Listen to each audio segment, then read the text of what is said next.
धन्यवाद सभापति जी। मैं सबसे पहले दाद देना चाहती हूँ इस बिल के टाइमिंग की कि अभी ईद की रौनक बुझी भी नहीं थी और हमारी जड़ों पर एक नया फरमान लाया गया। पहले उत्तर प्रदेश में मुसलमानों को नमाज पढ़ने पर रोक लगाई और फिर सौगात में ये बिल लाया गया। निसार में तेरी गलियों पे है वतन, जहाँ चली है रिवाजों गैर कि कोई ना सर उठाकर चल सके। मैं सभापति जी आपको ये बताना चाहती हूँ कि ईद के मौके पर एक विधवा महिला अपनी लड़की के साथ मेरे पास आई और उसने बताया कि वह एक वक्फ की प्रॉपर्टी में रहती है, वही उसके सर पर छत का काम भी करती है और उसकी रोजी रोटी भी वहीं से आती है। वो इस बिल को लेकर इतनी फिक्रमंद थी कि कहीं उससे वो उसकी संपत्ति ना छीन ली जाए। वो अकेली एक ऐसी महिला नहीं है, ऐसे लाखों लोग हैं जो वक्फ की गरीब महिलाएं जो वक्फ की संपत्ति से अपना रोजगार चला रहे हैं। और ये जो वक्फ बाय यूजर क्लॉज के हटाने से लाखों वक्फ की जायदाद अपना स्टेटस खो देंगी और लाखों लोग इसी तरीके के लोग सड़कों पर आ जाएंगे।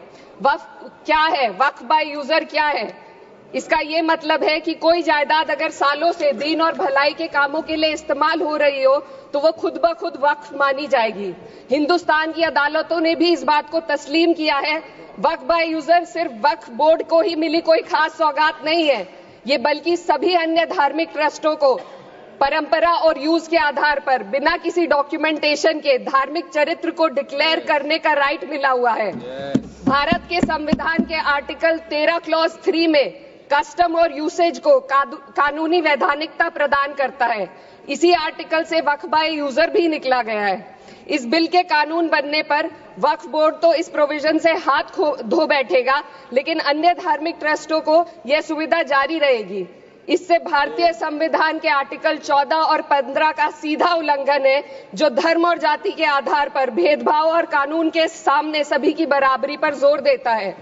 मैं इसके साथ ये भी कहना चाहती हूँ कि सत्ता के लोग जो एक दूसरे की पीठ थपथपा रहे हैं कि वक्फ बाय यूजर का जो अमेंडमेंट इन्होंने दिया उसको एक्सेप्ट कर लिया गया है, लेकिन इनकी शरारत यह है कि उसके साथ ही एक ऐसा प्रोवाइजो इसमें शामिल किया गया जिसके आधार पर यह कहा गया है कि अगर कोई भी वक्फ की संपत्ति विवादित हो तो वो अपना वक्फ स्टेटस खो देगी। तो जो अमेंडमेंट इन्होंने दिया है, जिसको एक्सेप्ट कर लिया गया है, उसका कोई मतलब नहीं है। ये इनकी नीयत है जो साफ जाहिर हो रही है। सोने पर सुहागा एक काम और किया है। सरकार ने वक्फ की कानून के सेक्शन 107 को हटाकर लिमिटेशन एक्ट में 12 साल तक ही किसी के खिलाफ अदालत में जाने का प्रोविजन है। सेक्शन 107 में बोर्ड को लिमिटेशन एक्ट से राहत मिली हुई थी। वक्फ बोर्ड कभी भी अवैध कब्जाधारियों के खिलाफ अदालत जा सकता था। अगर ये सेक्शन ना हो तो अवैध कब्जा करने वाले लोग कानूनी प्रक्रिया का फायदा उठाकर वक्फ की प्रॉपर्टी को हड़प सकते हैं। अन्य धार्मिक ट्रस्टों पर भी ये लिमिटेशन एक्ट लागू नहीं होती, तो फिर वक्फ बोर्ड के साथ ये सौतेला रवैया क्यों किया जा रहा है? धर्म को देखकर दोहरी नीति क्यों अपनाई जा रही है? सेक्शन 107 और वक्फ बाय यूजर को अगर एक साथ पढ़ा जाए तो इससे लाखों वक्फ की प्रॉपर्टी पर कब्जा किया जाएगा। इसलिए ये बिल मुसलमान की भलाई का नहीं बल्कि उनके वजूद और विरासत को मिटाने का बिल है। हिंदुस्तान में बहुत सारे धार्मिक ट्रस्ट हैं जिसमें उस खास मजहब के लोग शामिल होते हैं और उसका इंतजाम करते हैं। और ये बात समझ में आने वाली भी है, क्योंकि जो व्यक्ति अपने मजहब के रीति रिवाज को जितना अच्छे से समझ सकता है, किसी अन्य मजहब का व्यक्ति नहीं समझ सकता। आर्टिकल 26 क्लॉज 2 के तहत धार्मिक संप्रदायों को अपने मजहबी इदारों के एडमिनिस्ट्रेशन का हक देता है, लेकिन वक्फ बोर्ड के बारे में इसको उल्टा किया जा। Sir 2 minute sir please 2 minutes.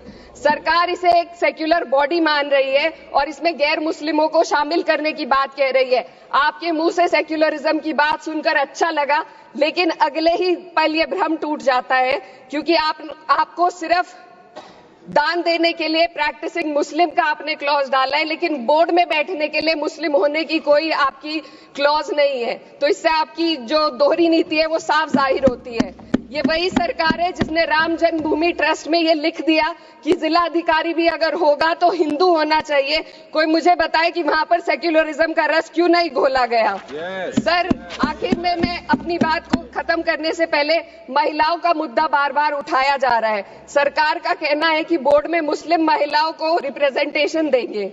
इस कानून से पहले भी मुस्लिम महिलाएं बोर्ड में मेंबर रह चुकी हैं और मिनिमम 2 का प्रोविजन था, उससे ज्यादा भी हो सकती थी। सर, मैं ये कहना चाहती हूँ कि सरकार ने महिलाओं के लिए ऐसा कौन सा नया काम किया जिसका ढिंडोरा सरकार का हर सदस्य पीट रहा है।